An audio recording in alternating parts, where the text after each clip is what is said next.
The information in this podcast is current on the day of recording. It is general advice only and does not take your personal situation into account. It may not be suitable for you. Welcome to Stock Tech. My name's Gaurav Sodhi. Joining me today is Nathan Bell. Good day, Nathan. Morning, Gaurav. And with us also is analyst Nick Cummings. Hey, Nick. Morning, Gaurav. How are you?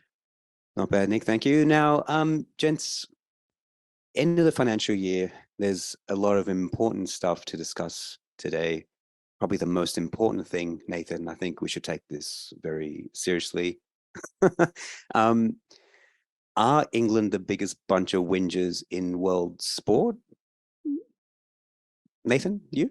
You know, I actually feel bad because I didn't actually watch any of the cricket, but I've seen everyone come out since, and it's a tough call. I used to wicketkeeper as well, and just as a wicketkeeper, your natural instinct is, because often it actually is the reason I liked it was my dad was a wicketkeeper as well, so I just followed my dad's footsteps, but it's also the spot when you're fielding that's got the most action. You know, if you're not a bowler and an opening batsman like I was, then you would have just sat in the field all day. It's the boring as. So I just thought with wicketkeeping, you're always in it. So your mind's always just ticking over about how you can get more into the action and what you can do. And so to throw the stumps down looked to me that was instinctive, and he was out. So, you know, is Pat Cummins really going to go, no, in the heat of an Ashes test, in the heat of the moment when it happened very quickly? It wasn't like he held onto the ball for a long time.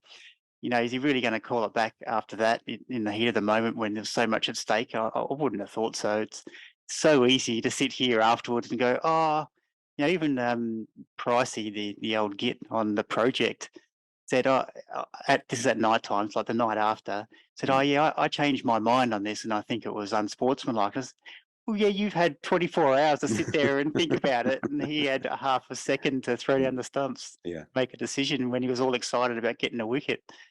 So I'm amazed at the carry on. I really am. This has become an international incident now. Nick, as a semi-professional sportsman yourself, what do you reckon? I thought it was fair play. I've loved the memes coming out afterwards. Yeah, I've enjoyed that as well. It's been great, isn't it? Yeah. Old footage of Johnny Bairstow doing the same thing practically. So, I thought it was play on.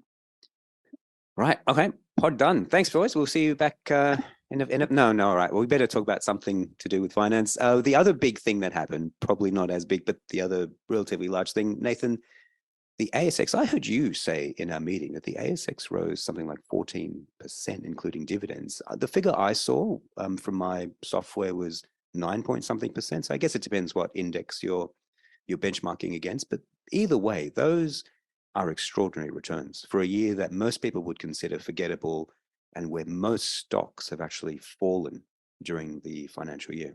Yeah, the final figure was 14.8%. So that first figure you quoted was without dividends. I see. Okay. And the 14.8 is obviously with the big dividends of the iron ore miners in particular and the banks, which make up about 40% alone of the index. So 14.8% a year for what is a pretty dull index. And I think what's surprising to me is I was just thinking that, because I always know in my head that the iron ore miners are roughly 20% of the index. I know the banks are similar, a bit lower.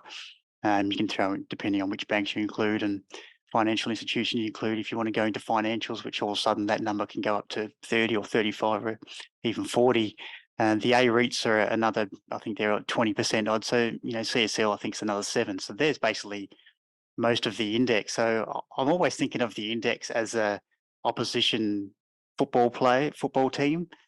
And I think, you know, what are the good players in the team that I need to beat, you know, each year or over the next decade, and which are the players I need to watch out for, and where's the weaknesses and what can we exploit, and also sometimes you just need to, you know, I think this is a real problem for New Zealand fund managers found this out the hard way, but also US fund managers in particular, and we face it with the iron ore miners, is you might not like the biggest stocks in the index, but if they're cheap or they have a big run, so you might pick out a whole bunch of, you know, the big tech stocks, big tech companies in the US, for example, if they have a big run and you don't own them, like that really does hurt your performance versus the index. And as an individual, you might not care about that stuff, but as a professional funds manager, like all anyone looks at is the gap between your returns and that index. So any fund manager that tells you that they're index agnostic and don't care about what the index does is, yes, that might be true when they put the portfolio together, but I guarantee you every quarter, every month, every year, they are looking at that number and trying to work out how they can beat it. So to get 15% return out of what is a pretty staid index like ours is a huge year, and I don't think it necessarily bodes well for future returns. But it just shows you the power of those dividends, and there's a nice segue there into your thoughts on iron ore at the moment, Gaurav, because a big chunk of that return is the iron ore dividends. And quite interestingly to me is you don't see this very often, and that is the brokers are actually forecasting massive cuts in earnings and dividends for the iron ore miners, yet they're very scared to actually put a sell on it, even though their target price is lower than the actual share price. Yeah, I just wrote an article about iron ore prices, and it was prompted by that very phenomenon that I think it's very clear to everyone now. The big iron ore miners have been quite open with their plans, and the investments in capacity have been now put down, made, and are happening. And it's very clear now that over the next 5 to 6 years, there is going to be an epic expansion in iron ore supply.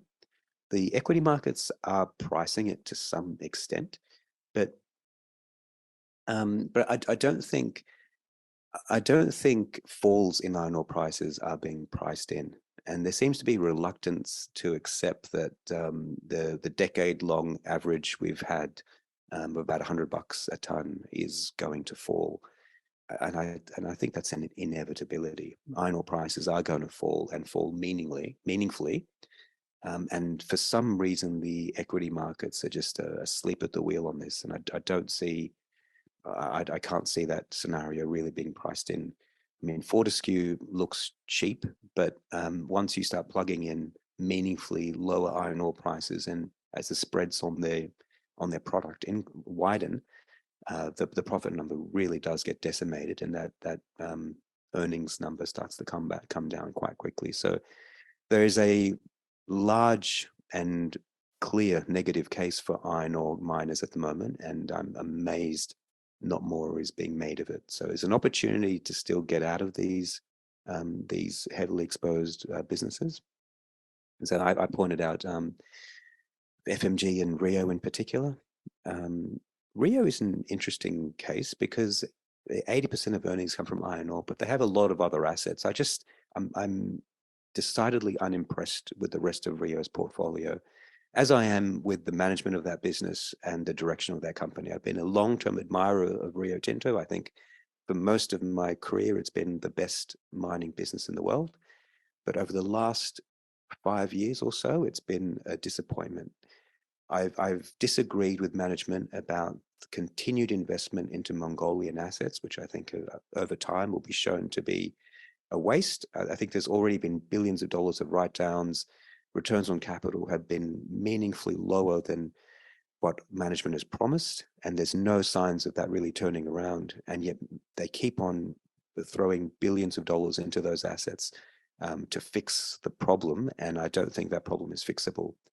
And then you've got a pool of aluminium assets, which I think are probably due another write-down after being written down about $20 billion already, and persistently poor earners in terms of return on capital. So without iron ore, the rest of the portfolio is really weak, and that's why I think one ought to be negative on Rio Tinto. It's a strong view out there, and I've seen this a lot because I'm always looking at other income funds to see what they own compared to us.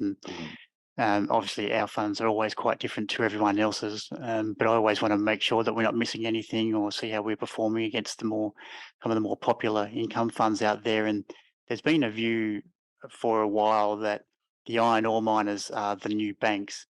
And what I mean by that is there was a period up until sort of 2015, I guess, where the banks had a really strong run where they were paying out these big dividends, and you got the capital gains as well. So you're earning total returns in the teens, which for what should be essentially utility businesses that have utility-like returns, which they almost do now, and it's starting very slowly, I think, starting to get priced like that. The iron ore miners essentially took over from them when people realised there was no more growth in the banks and the capital gains were passed. the iron ore miners have attracted investors, and that's where the big dividends have been. And you've got the big capital gains as well.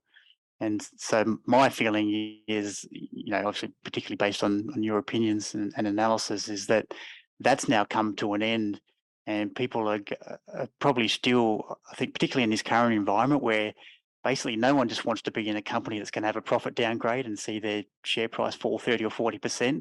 So everyone's clamoring into the areas where they think there's going to be no profit downgrades, rather than thinking about what are the right businesses that I want to own, even if it's hard to own them because there's a few fleas for the next 5 or 10 years. And that's what I think is still attracting money into the iron ore miners, because we tend to think as the market as this, very smart discounting machine that looks years ahead and incorporates all this current information. But you do see over and over that the market is very slow to move sometimes. And that's why I often look at credit markets for signs of stress in businesses or future capital raise and things like that, because the credit markets do tend to move well ahead of equity markets, and equity markets actually move much slower than you think sometimes, because it suffers from that herding behavior. And I think people are hiding in those iron ore miners like they are with big stocks generally, and that's not where our portfolios are at the moment. Yeah, and I've noticed that as well, that particularly when something changes, when a trend changes, or when something is new, markets really have difficulty pricing that in. An example of that was when the industrialization of China completely upended iron ore economics in the early 2000s. It took years for the market to correctly price in a large new customer of iron ore. And the last 10 years have been characterized by persistently high iron ore prices, and that's about to change. And again, because we've had this decade of iron ore stability, I think markets are again struggling to price in a significant change in iron ore markets. Nick, there's also been quite a bit of luck, I think, too, Gaurav, for the Australian miners in particular. You had the problems in Brazil with safety, yes, and just yes. this huge tonnage come out of the market. Every time China's growth started to slow, the government just, forced everyone to lend more money and pump up the economy. And that doesn't seem to be happening at the moment, or certainly nowhere near the degree it has in the past. So that sort of the permanency of those two trends, which have really sort of piled on top of just the good news of China growing generally over the last 10 or 20 years, is starting to fade away. Yeah, since 2019, I was amazed when I actually looked at the numbers. I mean, everyone knows that there's been problems in Brazil because of the 2019 dam collapse. But when I looked at the actual figures, they quite shocked me. About 80 million tons has been left out of the market, has exited the market from Brazil because of that that dam collapse, and that was sort of 4 years ago now. And it has not returned yet. And it's only now, probably in the next 2 years or so, it's going to start coming back with extra additions. So the market, you're right, the market's been a bit lucky with the absence of those very large volumes. Nick, can I just bring you in here for a moment? Because this 15% return, if someone had told you 12 months ago that the ASX would generate that kind of return, would it have changed the way you allocated capital over the year? Oh, well, absolutely. I would have gone all in on the large cap stocks, because that's where all the returns are. I mean, Nate was talking about the herding mentality, and it's happening right across the globe. I think 8 stocks in the NASDAQ, or sorry, the S&P 500, have accounted for all the year-to-date gains. So wow. I think Apple, Tesla, Nvidia. Nvidia's up almost 200% since November. It's now $1 trillion company. Wow. So more and more these returns are coming from a handful of businesses. Yeah. I sent around a graph the other day. I don't know if you saw it, breaking down the ASX returns by actual market cap. And all the returns have come from businesses over $1 billion in market cap. Under $20 million, so the micro caps are down about 50% on average, or median returns per sector. And it was just this, the whole way up as it went, the returns slowly got better until large caps, they became positive. Everywhere, everyone else has been smashed. If you've been a small cap or micro cap manager this year, you haven't got anywhere near 14% returns. It's been mayhem. It's been a disaster. But that's probably where the opportunities now are. I think the numbers in the big US indexes are actually much higher. I'm not sure what they are, but it's like the Nasdaq up like 35 and the S&P up 20 or something like that. Yeah, something like that. Yeah, they were coming off a bad 2022, so they're probably down 15 to 20% that year, or last year. But yeah, that's probably right. That it's been crazy, and a lot of the businesses we've looked at in the select value fund have taken off, and now they were buys 6 months ago, and now they're holds at best. Yeah, we basically had to completely change the portfolio from sort of 12 months ago when we were first putting it together and what we were working towards. The talking about that 35% gain on the Nasdaq and the 20% in the S&P, like, you know, they're both starting to get back to, you know, their all-time highs, which is just amazing. You've got interest rates that are supposed to act like gravity have gone from, you know, 0 to 5 and to 4 in Australia, and I think 5 in New Zealand, and you know, 3 in Europe or whatever it is, and it's been so fast and rapid, and you just think, oh man, like surely there's going to be a lot of pain, and here we are. It's probably a good lesson in that the market isn't actually the economy. I think it's one of the first things you learn when you read all the old Peter Lynch books and the Buffett letters and stuff, is that, you know, GDP or economic growth has nothing to do with share market returns. It's all about pricing and profit margins, all that sort of stuff.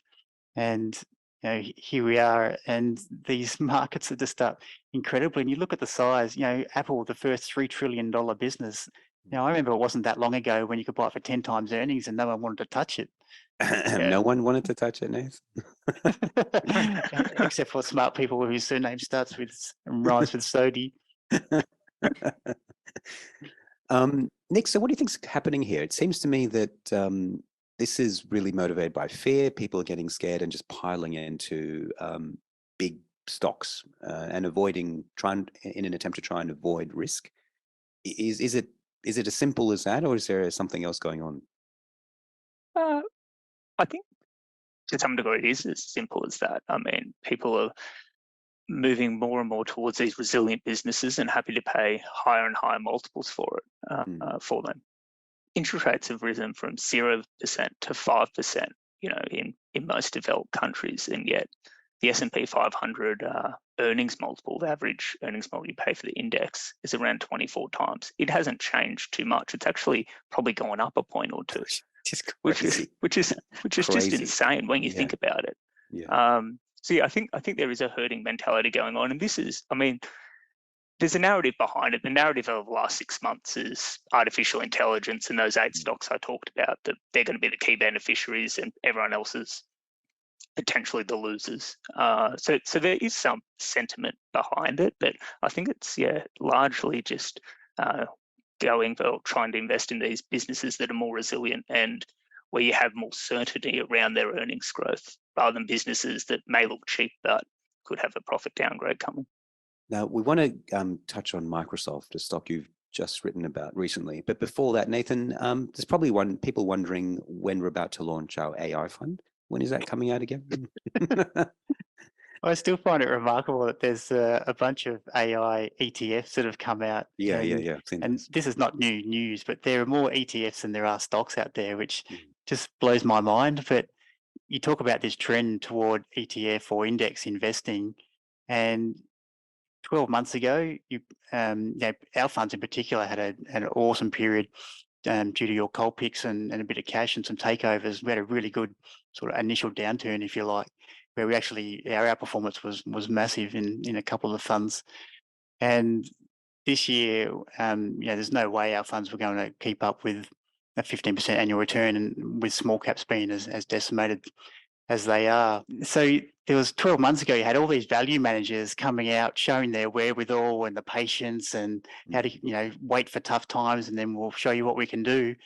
And then 12 months later, we're all sitting here going, the AI stocks have taken off, and the ETFs and the index have all smashed us again. And it's like anyone who thought, maybe, it was the stock, the value investors finally had their time to shine, have just been smashed again by ETFs. And I raised like New Zealand fund managers, I think, have it the worst, because if you didn't own Xero, I can't remember what the number was. It was something crazy, but was it like half the index or 3/4 of the, whatever it was?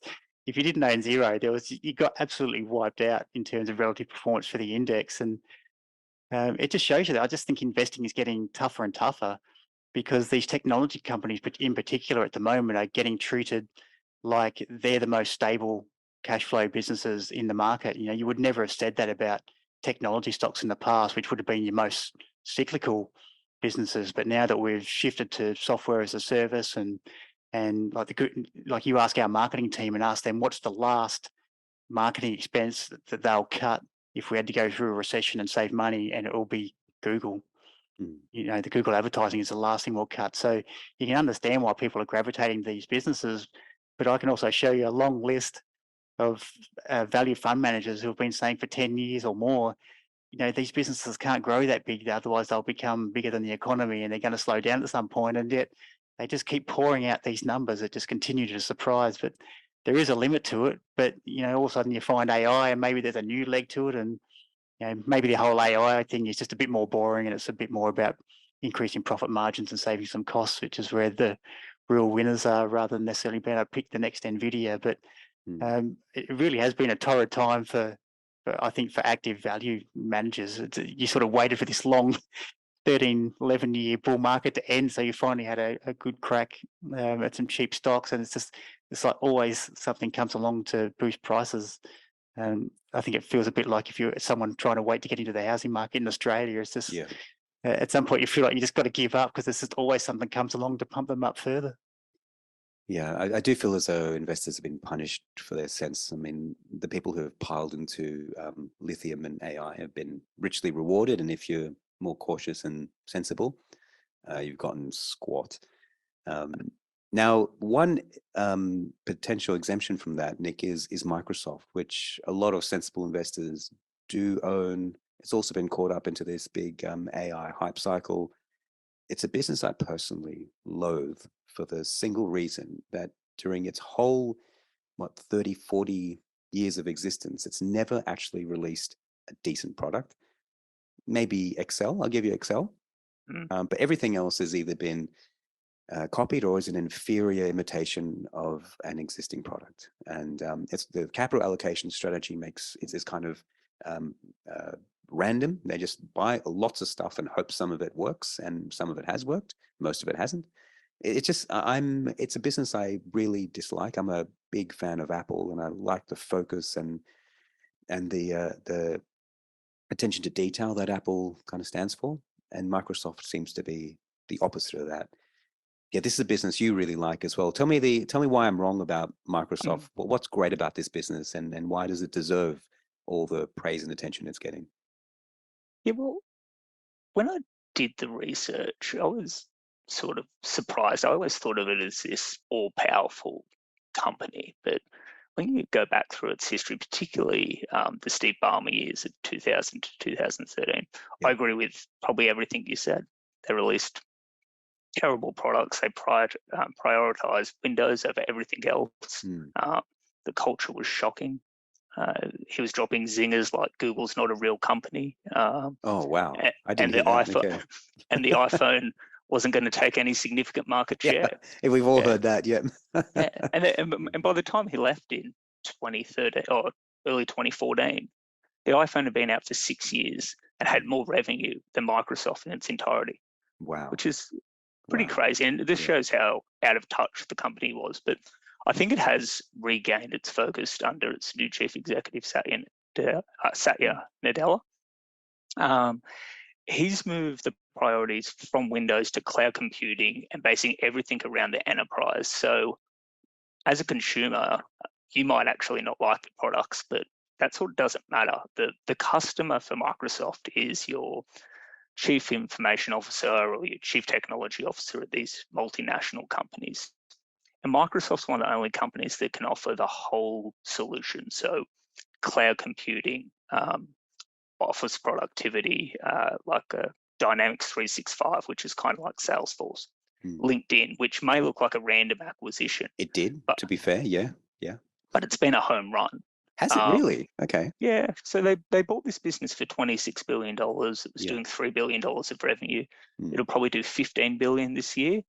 And it probably has at least, they don't break out its profit margins, but Mm. I'd assume at least 30 to 40% operating margins. That thing, LinkedIn, if there's one business that I just loathe, which I think is just the worst thing for society, it's got to be Facebook. But after that, it's got to be LinkedIn. Like, LinkedIn. I cannot stand that product. It is the collection of just of wankers online, Yeah. and I'm on it, and everyone I Yeah. know is on it, but I hate being on it, and it's awful. Backslapping professionals. I really wish it did not exist, and it pains me to hear that it generates so much revenue. Who pays this stuff? I mean, I'm amazed it makes 15 billion in revenue. I really am. Yeah, it's a combination of premium subscribers and job ads and marketing as well. Just made me feel very sad, Nick. That is, Yeah, I'm shocked. I'm shocked. Yeah. Sorry to interrupt. Go on. Continue. I'm here to dispel your loathe for Microsoft and Yes, I know. bring you back. I mean, the other one too is cybersecurity. Like most people wouldn't realize their cybersecurity business does $20 billion in revenue. Is probably the largest cybersecurity business on earth. So if you're Is that right? I did not know that. Really? Okay. Yeah, it grew at around 40% last year. It's doubled since 2021. Wow. Okay. Sorry, 2020. So it's another tremendous business that most people don't realize is inside this sprawling conglomerate. But yeah, everything comes back to the enterprise and to the customer, and they can offer a chief technology officer one entire solution that makes things simple, reduces costs, and improves security. And that's what they're after. But they're not after whether yourself likes Excel or Google Worksheets or whether Zoom is better than Teams. It's completely different. That's largely irrelevant. Now, I know that cloud business has been growing. Azure has been growing amazingly well, and that actually gets decent reviews from customers. Where is that the main driver of growth now for Microsoft? Where else does it get revenue growth from? It is. So the main drivers, again, are all around the enterprise. So we've got this other segment called personal computing, which pretty much houses anything that doesn't fit the enterprise strategy. There seems to be no cohesive strategy within the division. Each product sort of operates on its own. So products in there are Xbox, Surface, Windows, and Bing. Search, they're the large ones. Every brand you just mentioned there is crap. Xbox, Surface, and Bing, each of them is inferior to the original that they're trying to copy. No, they are. What I will say is despite them being crap, the operating earnings of that division have doubled in the last 5 years from $10 billion to $20 billion. It's a very depressing conversation. so someone must like them. Wow, someone must like them. Yeah. But you're right. The main drivers are cloud computing through Azure, where they're the number 2 player behind Amazon Web Services. And we've thrown out some numbers on how big this industry could be. I mean, there's lots of estimates out there, but something like $500 billion by the end of the decade is not out of the question. It's already a $200 billion industry. And it's already, at least in Western markets, pretty much an established oligopoly between Google Cloud, Microsoft, and AWS. So that alone for Microsoft could be a $150 billion business, I think, by the end of the decade. And that's on a current revenue base of 200 billion. And then you've got cybersecurity, Dynamics, and Office 365, where they raised prices and added new users each year. So there's a credible growth, or it's credible to achieve at least 10 to 15% earnings per share growth for the best part of the next decade, I believe. Wow. However, that's a lot of that's in the price. What sort of valuation does it? I mean, I know there's not a lot of enthusiasm about it. Is that obvious in the price? Yeah, it's about 33 times earnings. Which, if you assume it keeps its current multiple, then you just get the earnings per share growth, which would be a fantastic return for a quality business like this. But 6 months ago, it was 22 times the next 12 months earnings. So that's sort of taken it away from us out of, it probably would have been a buy 6 months ago, but we're currently sitting on a hold recommendation. I think one of the advantages Microsoft has had is if you go back before these sort of current giants of tech, anytime, I mean, if you read some of those old books about Intel and whatever, and it says something about the difference between the business as well, but if you missed a particular stage of technology advancement, then it probably eliminated your business. IBM's never really recovered for decades. Intel's still struggling. Again, different businesses, but the advantage Microsoft has had is it's always just had basically everyone as a customer. Everyone's touched by a Microsoft product at some point. If you work in an office, for sure, and there's probably something on your device that you use. And so if you happen to miss something, which Microsoft did under Barmer, and probably missed a couple of things, major turning points, they actually had the resources and the customers to recover. So they were able to actually invest fairly quickly and essentially copycat like you talked about.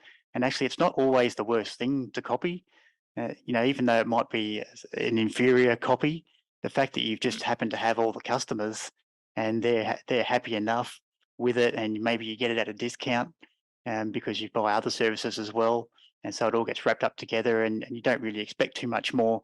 You're not expecting an Apple-like product when you buy a Microsoft-like product, and it's cheap and it works and everybody can use it, and you're sort of used to the format because you've been using their other programs.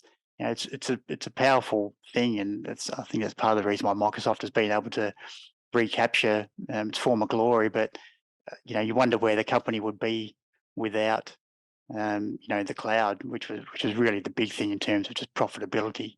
And that was a huge turning point, not just for them, but it completely transformed Amazon as well.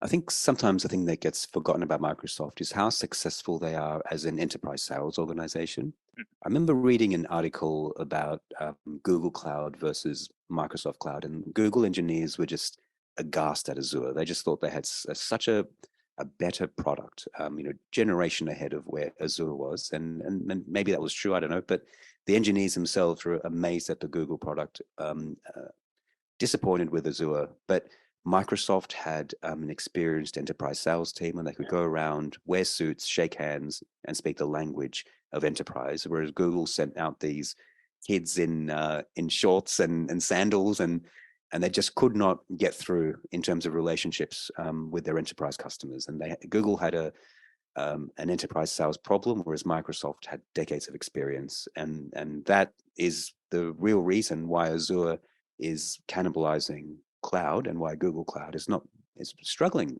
relatively, trying to take off. And you can replicate that story with pretty much any product, and Microsoft sales team is just incredible. Distribution is definitely key to Microsoft. I mean, they have, I think, over 1 million resellers and partners across the world, and some of these are quite big businesses. I mean, Dicker Data and Data3 that are listed in Australia, probably 10 to 15%, I'd guess, of Dicker Data's business is Microsoft alone. So they've created billion-dollar businesses within their partnership ecosystem. And so when they have a new product like Azure, they can offer these resellers better prices and larger promotional discounts to go and really sell this product and jam it down clients' throats, whereas Google never really had that. It took Amazon years to develop that, but they had a head start on Microsoft of probably about 5 years. So they were able to sort of get to the number one market share, but Microsoft is quickly catching up. So in the last probably 4 or 5 years, it's probably gained 5 or 6 points of market share compared to Amazon Web Services. Amazon hasn't lost any, but Microsoft has been catching up. And can you just run us through, I mean, I've been hearing that the integration of ChatGPT inside the Office suite, it's just getting, the beta results are getting rave reviews from anyone who's seen it. Could that be a game changer for Microsoft? So, I mean, why even bother to do that? Because who else is there to sell the product to? How does that benefit in terms of revenue and finances for Microsoft? I guess that's probably the big unknown. I haven't really penciled in anything because it's so hard to predict. I mean, this is, as you said, a beta product. So it's called Copilot 365. And this will run pretty much from your emails through Excel, through Word, Teams, and even onto the Bing search engine. And so it'll be pretty much seamless to move information within an organization, or at least more seamless than it is now. Originally, this was launched with OpenAI, so that is the founder of ChatGPT. So they took a 49% stake in that business for, I think, $10 billion. It's still incredible. Yeah, it's still very murky what the actual relationship is here in terms of Elon Musk, who was actually the founder of OpenAI, says it was set up as a non-profit business, but now it's a for-profit business. Now Microsoft's a partner. I think they have the right to earn back their $10 billion investment through profits, and then the company has a capped profit, and then the rest will be, I guess, non-profit. So it's complicated exactly what the relationship is going to be. But Microsoft's goal is pretty much to use AI to improve the productivity of enterprise. And I think this goes back to what we were saying earlier, that everything at Microsoft revolves around the enterprise. The other thing they've done is launch this direct attack against Google's search through Bing, and that ChatGPT used alongside Bing will be far better than Google search. So that was the big question at the start of the year. Google's brought their own products out through Bard, which you can use now in Australia. It's not as good as ChatGPT, but they've promised. I think the Google CEO said that's the Honda Civic, and we're about to release the Ferrari. So it's still it's still up in the air exactly how all this plays out. Yeah, fascinating. Okay. And Nath, we don't own Microsoft in the portfolio yet. No, we do. We do have some. Oh, we do. Okay. It's just it's not cheap enough to make it a buy yet. Okay. All right. Like it's an incredible business, and again, you look at these businesses, and most of the time they're very highly priced, and you think, oh, geez, I'm just never going to get a chance in a business like this. And yet, it wasn't that long ago where Microsoft was being absolutely caned by any international fund manager that had to speak on it.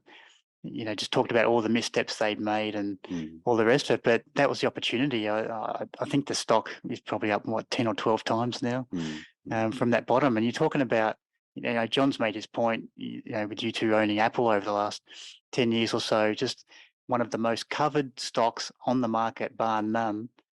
And yet you've made 8 times your money or whatever the number is. Like, it's just because a lot of people covering it doesn't mean their analysis is right. And I'm starting to appreciate just more and more. It's not that people are wrong or they're dumb or anything like that. It's just that most people are just operating on a 6 to 12 month basis. That really accounts for a lot of the difference between views, I think, on stocks.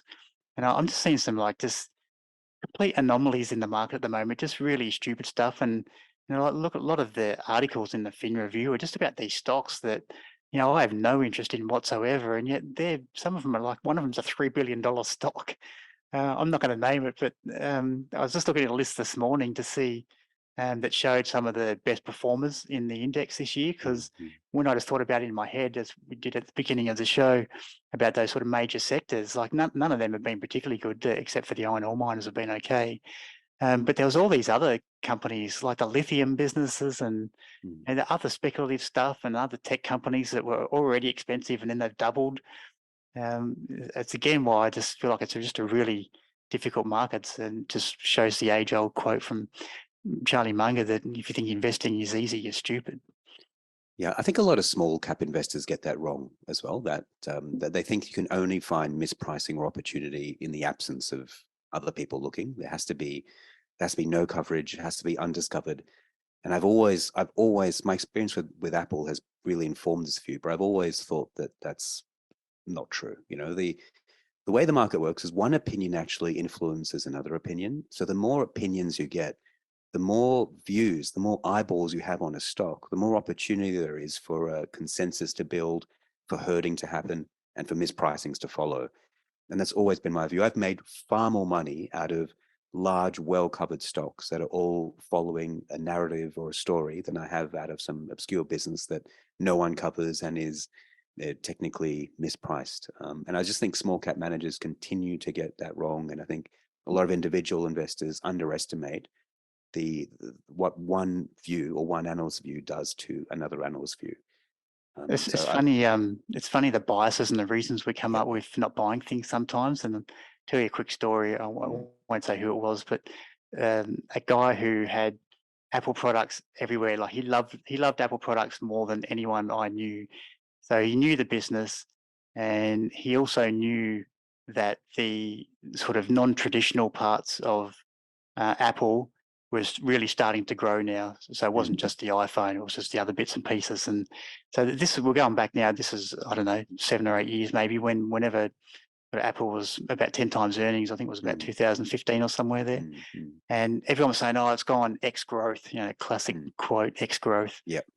And yet, so he knew, as an analyst, as a customer, as an experienced fund manager, from every possible angle, he knew this business, and he could see how cheap it was, and he just couldn't buy it. And I don't actually know why he wouldn't buy it, but I don't know whether he just thought it was too easy, or a bit like, what's that story where you're a value investor, and if there was really $5 on the ground, it wouldn't be there. Yes, that's right. So you don't pick it up. It's just one of those classic situations. So sometimes the value is just staring you in the face, and you even know it, but you just don't, I don't know, you just don't process it properly, or you just don't realize what it could be. Or I remember doing that myself. I remember years ago with II, actually, we had upgraded Woolies. It was probably $17-18. It was when the profit margins had collapsed. Woolies was going through a bit of a funk. The share price had fallen a long way. All of you guys were buying Woolies, but I was sitting there thinking, I don't do this job so I can buy Woolies. I don't want to buy Woolies. And it made a 50-60% return. I'm just thinking I could have put enormous amounts of money behind that idea. That was a no-brainer. And I've never forgotten that lesson. There's too much pride that can come for, I think, professional investors, and that was prime example of it.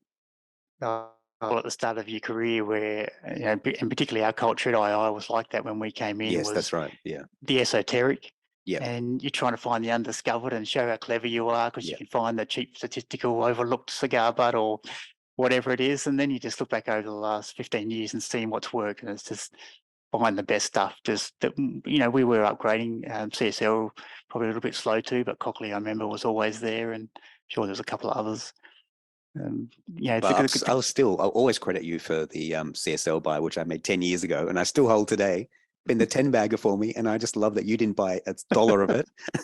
And I was working for you at the time when I bought it. I just think it's hilarious. Yeah, I've told this story many times, but I remember sitting there because I was still pretty green then. I hadn't been an intelligent investor very long, and CSL wasn't talked about in the same way it is today.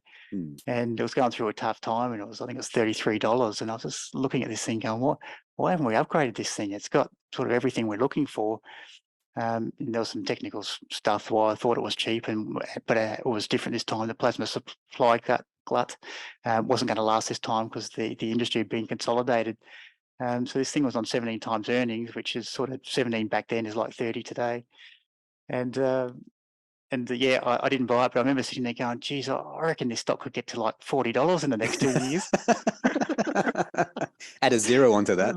Then it went back to 29, and I thought, oh no, I've got it wrong. This is a disaster. And then went to $330 or something. All right, Nick, you got to tell us how dumb you've been with some story, because we're feeling a bit underdone here. Come on. Oh, the dumbest thing I've done was in PayPal. So it was a successful story to start with. I'd done all the work on PayPal 6 months before the pandemic, and then the pandemic hit, and it's a digital payments business. It's down 40%. I thought the impact wasn't actually going to be that great on the business. So I recommended to the portfolio manager of my last job that we buy it, and we did. It went up 3 times. It went from $80 to $300. This is not sounding like the kind of story I wanted to hear. I'm getting to it. I'm there, patting myself on the back. And they released this. There was an analyst day, and they had these optimistic projections of what they're going to do by 2025, and everything seemed cozy and great. And then they came out, there was a rumor that they were going to buy Pinterest, which was just so far out of left field. It was, I was just taken back by the thought they were going to buy a social media company, this beautiful payments business, and they're going into this, crappy industry. they came out and pretty much said after the share price fell 10%, oh no, we've listened to our shareholders, we're not going to do that.